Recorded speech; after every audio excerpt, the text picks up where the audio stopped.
سہارا لیتا ہوں ایک روایت سے، ایک واقعے سے، اور اپنی گفتگو کو آج کی تمام کرتا ہوں۔ خوب انسان کا اخلاق کیسا ہونا چاہیے؟ خود سید الشہداء علیہ الصلوۃ والسلام جو ہیں کہ بیٹھے ہوئے ایک شخص آتا ہے ایک مسجد میں اور ایک صحابی سے مدد مانگتا ہے، وہ اس کو کچھ دیتے ہیں، وہ کہتے ہیں مجھے کچھ اور دو، کہا فلانی جگہ جاؤ، وہاں پر امام حسن بیٹھے ہیں، وہ تمہاری مدد کریں گے۔ وہ جاتا ہے امام سے مدد مانگتا ہے، امام اسے 50 درہم دیتے ہیں۔ پھر وہ امام حسین کے پاس جاتا ہے، امام اسے 49 درہم، 1 درہم کم دیتے ہیں۔ پھر عبداللہ بن جعفر کے پاس جاتا ہے، وہ 48 درہم دیتے ہیں۔ خوب پوچھنے والے کہتے ہیں خوب کیوں ایسا؟ امام حسین علیہ السلام اپنے بھائی کے احترام میں 1 درہم کم دیتے ہیں۔ روایات ہے کہ امام حسین علیہ السلام نے کبھی گفتگو نہیں کی جب ان کے بھائی موجود ہوا۔ یہ اخلاق ہے ائمہ کی زندگی میں۔ ہم اپنی زندگی میں کیا اس اخلاق کو بھا رہے ہیں؟ نہیں۔ بس عزیزان محترم، اب یہی ایک اخلاق تھا جو کربلا لے کے جائے گا۔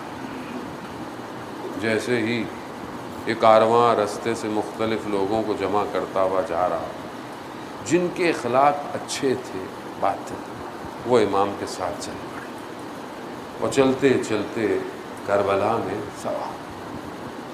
بس عزیزان محترم، جب محرم کا چاند نکلتا تھا، روایات ہیں کہ امام رضا علیہ الصلوۃ والسلام سیاہ لباس پہن لیتے تھے، سیاہ شال اپنے گردن میں ڈال لیتے تھے۔ روایات ہے یبن الشبیب، جب بھی محرم آیا کسی نے امام رضا کو مسکراتے نہیں۔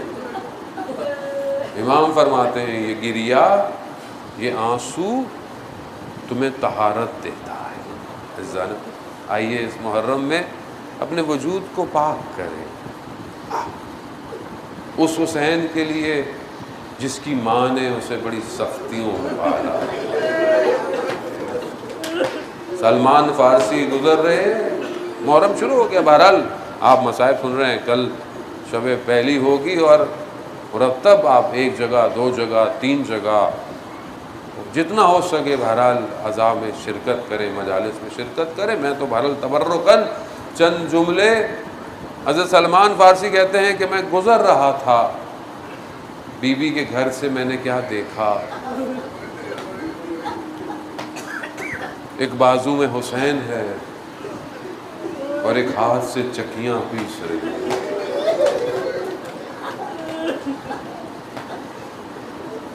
ہم نہیں سمجھ سکتے کس طرح بی بی نے انہیں پالا ہوگا۔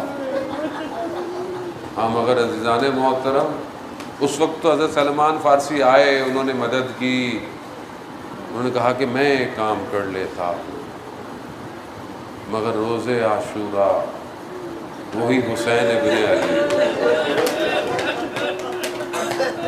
وہی سیدہ کی کمائی ہے جو روز عاشورہ ایسی اجڑی کہ زمین اور آسمان بھی اس مصیبت پر چیخنے لگا۔ ہاں عزاداران غم سب سے بڑا یہ ہے کہ سامنے کلمہ گو تھے،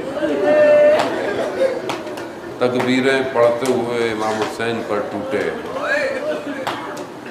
کوئی تلوار سے آیا، کوئی نیزوں سے آیا۔ ہاں عزاداران محترم، یہی تو غم ہے۔ محرم میں ایسا غم منائیں جیسے کوئی آپ کا اپنا آ رہا ہو۔ بے ابی انتا و امی روحی لقل فدا، وہ تب کیسے ہوگا کہ میرے ماں باپ آپ پر قربان ہوں؟ کیسے قربان ہوں گے؟ کہ جب آپ یہ سمجھیں گے کہ میرا امام کتنا قیمتی ہے۔ ہاں عزاداران محترم، لیکن وقت آیا کہ جب حسین اکیلا ہے، وقت نہیں، بہرحال بس ایک جملہ کہوں گا، غربت حسین یہ تھی کہ دائیں بائیں دیکھا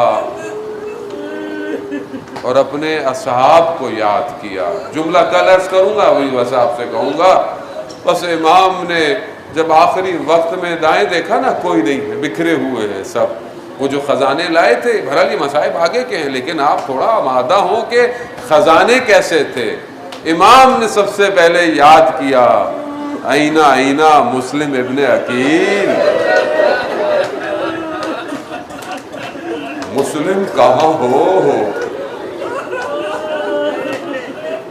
الا لعنۃ اللہ علی القوم الظالمین وسیعلم الذین ظلموا ای منقلب ینقلبون۔ پروردگار امام زمانہ کے ظہور میں تعجیل عطا فرما، ہمیں ان کے ناصروں، ان کے مددگاروں میں شمار فرما۔ ان بہتی ہوئی آنسو آنکھوں کا واسطہ پروردگار، ہم ماہ محرم میں داخل ہو رہے ہیں، ہمیں امام حسین کے مقصد کو سمجھنے کی توفیق عطا فرما، ہمیں اس پر عمل کرنے کی توفیق عطا فرما، ہمارے وقت کے امام کو ہمارے اعمال سے راضی فرما۔ پروردگار ہم خطا کار ہیں، گناہ گار ہیں، ہم بہت گناہ گار ہیں، مگر تو نے پھر بھی فرش عذاب میں ہمیں بلا لیا ہے۔ پروردگار ہمیں خالی یہاں سے نہ جانے کی توفیق عطا فرما۔ پروردگار جہاں بھی مجلس ماتم عزاداری ہو رہی ہے، ان سب کی جان مال عزت آبرو کی حفاظت فرما۔ پروردگار مسلمان جہاں بھی اپنی آزادی کی جنگیں لڑ رہے ہیں، انہیں کامیابی عطا فرما۔ ہمارے وطن عزیز پاکستان کو عزت اور استحکام عطا فرما۔ پروردگار ہمیں حج عمرہ زیارات کی توفیق عطا فرما۔ بہت سارے لوگ مریض ہیں، آپ کی ایک آمین کئی لوگوں کو شفا دے سکتی ہے۔ پروردگار جتنے لوگوں نے درخواست کی ہے، حاضرین میں ہوں، جتنے بھی ہوں، ان سب کو بیمار کربلا کے صدقے میں شفا کاملہ اور عاجلہ عطا فرما۔ بے گناہ اسیروں کو جلد سے جلد رہائی عطا فرما۔ اللہم ارزقنا زیارت الحسین فی الدنیا و شفاعتہ فی الآخرہ۔ صلوات بیت محمد و